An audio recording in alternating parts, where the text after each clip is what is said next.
L'éthique à Nicomaque d'Aristote, livre 3e, chapitre 9. Le langage ordinaire distingue encore d'autres espèces de courage, et l'on peut en énumérer 5 principales. D'abord le courage civique, qui paraît se rapprocher le plus de celui que nous venons de décrire. Les citoyens, comme on peut le voir, affrontent tous les dangers pour éviter les châtiments ou les flétrissures dont la loi les menace, ou pour conquérir les distinctions qu'elle promet. Et voilà comment les peuples les plus braves de tous semblent être ceux chez qui la lâcheté est flétrie.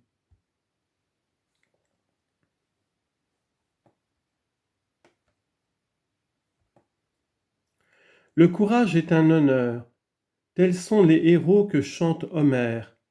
Et par exemple, Diomède et Hector.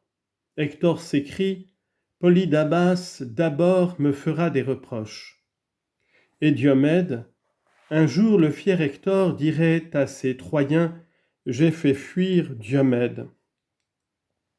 Si le courage civique se rapproche plus que tout autre de celui dont nous avons parlé en premier lieu, c'est que la vertu le produit lui aussi par une noble pudeur et par le désir du bien. C'est l'honneur qu'il ambitionne, et ce qu'il craint, c'est le blâme qui serait une honte. On pourrait aussi placer sur le même rang que les citoyens ceux qui se soumettent à la contrainte que leur imposent les ordres de leur chef. Ils sont cependant au-dessus des premiers parce qu'ils agissent non par une louable pudeur, mais plutôt par la crainte, et que ce qu'ils veulent fuir, ce n'est pas tant la honte que le châtiment. Les chefs maîtres de leurs inférieurs leur font de leurs ordres une nécessité. C'est ainsi qu'Hector peut dire « Celui que je surprends s'enfuyant loin des siens ne pourra se soustraire à la dent de mes chiens. » Ils ordonnent de frapper sans pitié les soldats qui reculent, ou lorsque dans d'autres cas ils font placer leurs troupes en avant des fossés ou d'autres obstacles de ce genre. C'est toujours une contrainte qu'ils exercent. Mais on ne doit pas être courageux par violence et nécessité. Il faut être brave uniquement parce qu'il est beau de l'être. L'expérience acquise dans certains genres de dangers peut faire aussi l'effet du courage. Et voilà comment Socrate a pu penser que le courage est une science.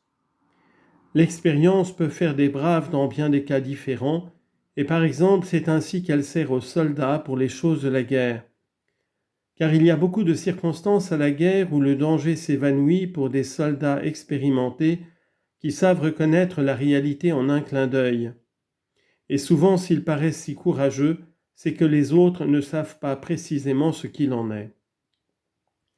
Un autre résultat de l'expérience, c'est qu'elle leur apprend à faire contre l'ennemi une foule de choses et à se garantir eux-mêmes, à se défendre et à frapper. Grâce à l'habitude qu'ils ont des armes, elle leur enseigne les moyens les meilleurs, tout à la fois, et pour agir, et pour éviter d'en recevoir. On dirait presque qu'ils combattent tout armés contre des gens sans armes, comme des athlètes de profession contre des amateurs qui ne s'exercent point. Car dans les luttes de ce genre, ce ne sont pas les plus braves qui recherchent le plus volontiers le combat, ce sont ceux qui se sentent les plus forts et qui ont les corps les plus robustes. Les soldats deviennent lâches quand les dangers dépassent leurs attentes et qu'ils se sentent trop inférieurs en nombre et en ressources militaires. Ils sont alors les premiers à fuir, tandis que les simples citoyens demeurent à leur poste et savent y mourir. Ce contraste s'est bien vu à Herméum. Les citoyens ont eu honte de fuir et la mort leur a paru préférable à un salut payé de leur honneur. Mais les soldats se présentèrent dès l'abord au danger avec l'assurance d'être les plus forts. Et quand ils s'aperçurent qu'il n'en était rien, ils se débandèrent au plus vite, redoutant la mort plus que la honte. Or ce n'est pas là ce que fait l'homme de courage. Parfois encore, on prend pour du courage la colère que l'on confond avec lui. On prend pour des hommes courageux des gens qu'elle seule anime, comme elle emporte des bêtes féroces quand elle se jette sur ceux qui les blessent. Si l'on se méprend à ce sujet, c'est qu'en effet les gens de courage sont aussi très faciles à la colère, et qu'il n'y a rien de tel que le courroux pour faire braver les dangers. De là vient qu'Homère a dit « La colère qu'il sent a redoublé ses forces », ou bien « Il réveille en son sein sa force et sa colère », ou bien encore « Une vive colère a gonflé ses narines et son sang agité bouillonnait en son cœur ». Toutes expressions qui semblent peindre l'éveil et l'éclat de la colère. Les gens vraiment courageux n'agissent jamais que par la beauté de l'acte courageux. Seulement la colère vient à leur aide et les seconde. Les bêtes, au contraire, n'ont de courage que par l'excitation de la douleur. Il faut qu'on les frappe ou qu'elles aient peur, et elles ne vont jamais sur l'homme, quand on les laisse en paix dans leur bois ou leur marais. Ce n'est donc pas par courage que, traquées par la souffrance ou la colère, elles se jettent dans le danger, sans rien apercevoir de ce qui les menace. À ce compte, les ânes même, quand ils ont faim, auraient du courage, car alors on a beau les frapper, ils ne quittent pas leur pâture. Les libertins aussi, poussés par leurs appétits adultères, font bien souvent les choses les plus audacieuses. On ne peut donc pas dire que les sentiments qui nous poussent violemment au danger par douleur ou par emportement soient du courage. Toutefois, le courage qui semble le plus naturel est celui que produit en nous la colère. Et il devient même le vrai courage quand la colère peut s'adjoindre la décision réfléchie et le libre choix d'un but raisonnable. La colère d'ailleurs est toujours un sentiment pénible. La vengeance au contraire est un plaisir. On peut donc bien se laisser emporter à la lutte par ses passions, mais ceci ne veut pas dire qu'on ait du courage, car alors, ce n'est pas l'honneur, ce n'est pas la raison qui nous détermine, ce n'est que la passion. Tout ce qu'on peut accorder, c'est que ces sentiments ont quelque chose d'analogue au courage.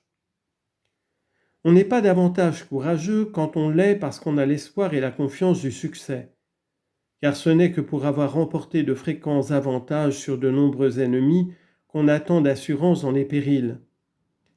Le point de ressemblance en ceci, c'est que, de part et d'autre, on montre de l'assurance. Mais les gens vraiment courageux ne puisent cette confiance que dans les nobles motifs que nous avons indiqués plus haut. Les autres ne sont ne sont si résolus que parce qu'ils se croient les plus forts et qu'ils pensent n'avoir rien à craindre pour eux-mêmes. Ils n'ont pas moins d'illusions que les gens ivres qui, eux aussi, sont toujours pleins d'espoir. Mais quand la chose ne réussit pas à leur gré, ils se mettent à fuir. Au contraire, l'homme de vrai courage, comme nous l'avons vu, affronte tout ce qui peut être ou sembler redoutable au cœur de l'homme, parce qu'il est beau de supporter le péril, et que ce serait une honte de ne pas le faire. Voilà aussi pourquoi l'on trouve qu'il y a plus de vrai courage à conserver son intrépidité et son calme dans les dangers subis que dans les dangers prévus longtemps à l'avance, car l'intrépidité semble tenir alors davantage au caractère habituel et venir beaucoup moins de la réflexion qu'on a eu le temps de préparer. Les dangers qu'on a prévus, on peut les accepter par des considérations diverses et au nom de la raison. Mais c'est un mode d'être antérieurement acquis qui seul nous détermine dans les dangers imprévus et soudains. Enfin, il suffit parfois d'ignorer le danger pour paraître courageux. Ceux qui ne puisent leur fermeté que dans cette ignorance ne diffèrent pas beaucoup de ceux qui n'ont de courage que grâce à l'espoir du succès. Mais ils ont encore moins de mérite parce qu'ils n'ont aucun respect d'eux-mêmes, tandis que les autres en ont un assez grand. Ces derniers au moins tiennent ferme quelques instants, mais les autres, dès qu'ils voient qu'ils se sont trompés et que les choses sont tout autres qu'ils ne le croyaient, se hâtent de fuir. C'est ce qui ne manqua pas d'arriver aux Argiens qui étaient tombés sur les Spartiates, les prenant pour des habitants de Sicyon. On peut déjà voir clairement, d'après ce qui précède, ce que sont les gens d'un vrai courage et ceux qui n'en ont que la vaine apparence.